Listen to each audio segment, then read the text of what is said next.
blockade of the opposition political parties as well as war veterans national press conference, both in Bulawayo and Harare.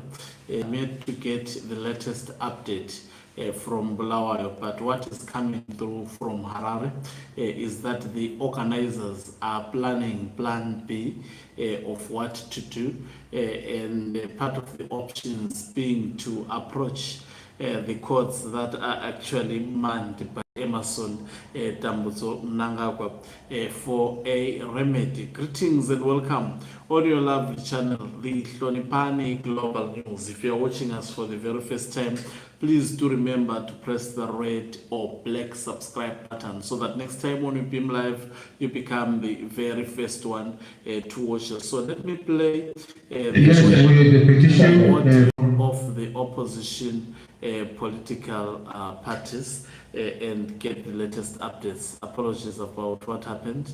Let me try to take it through. Yeah, let's just play it. Okay. What is it? The done here has been crossed. Given what has happened, what we consider an act of terror and so forth.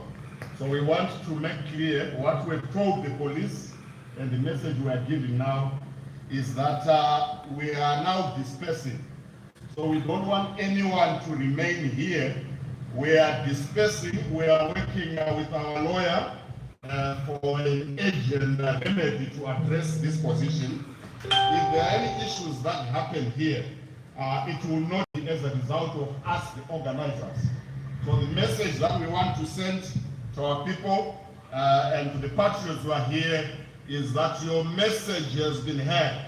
You have shown that you shall not be intimidated. That people shall defend democracy and constitution and the constitution.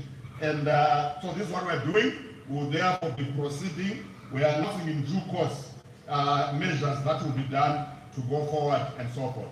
Perhaps my colleague, Dr. John, might say a word or two. Completely, that you have seen how we have been disrupted today. They have been hunting down and following us wherever we have been. We went to our lawyer, Agent Gumbo, to give him instructions to the effect that we must be allowed to proceed with our press conference. But they came and besieged the law firm of Agent Gumbo that were not supposed to be and to be allowed to gather at any moment. And also, as you have all witnessed since morning, that there was a terrorist attack at our intended venue here at Staples Trust, which is owned by Professor Ido Mandaza, who is with us here. It shows the state of the national panic.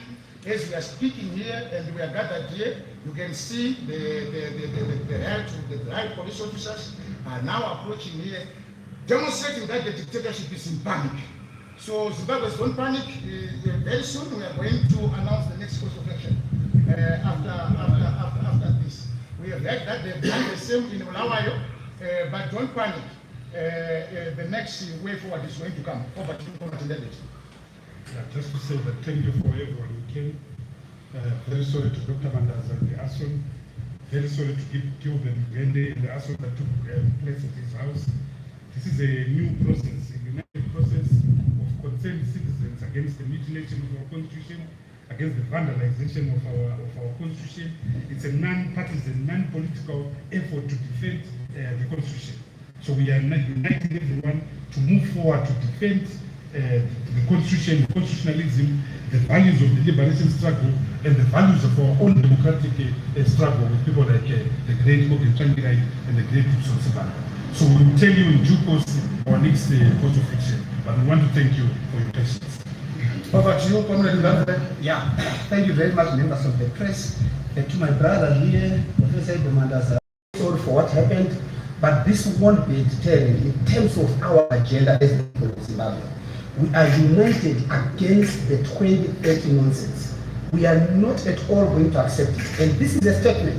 The reason why the regime is panicking is because now, even as democratic forces, we have found each other. We are coalescing and we are brought together by a common purpose to oppose the direction of our constitution.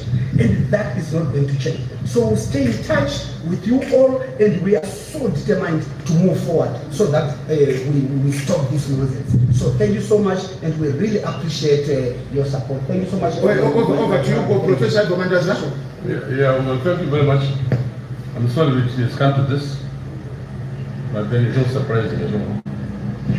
And what's amazing now is the correlation between what happened just after midnight, the arson, the abduction of the security guard, who I'm glad to say he survived, is back. But he reports that they arrived about midnight, 2 vehicles. He says it was dark, must have been about 10 people. They bundled him into a vehicle, gagged his mouth, and he didn't see the rest, just heard the explosions. Clearly a petrol bomb was thrown into the signal. That was the main target. It was done by people who know the job. And they forgot that because of the harassment we were having over the last 2 years, and including the burning down of the restaurant 2 years ago, the 10th of August, ahead of the elections, we had stopped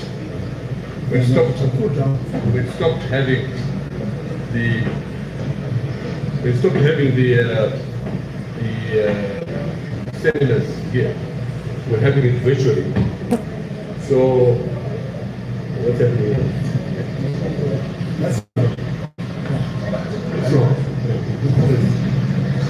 So this is what happened. So as you see, they are actually disrupting the gathering.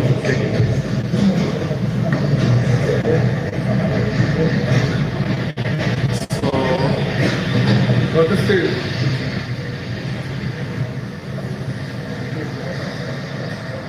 So when the opposition political party leaders were addressing the members of the press, you can see the police approaching, disrupting. They had to send these members of the Zimbabwe Republic Police to actually disrupt even this short briefing that was given by the leaders of opposition political parties.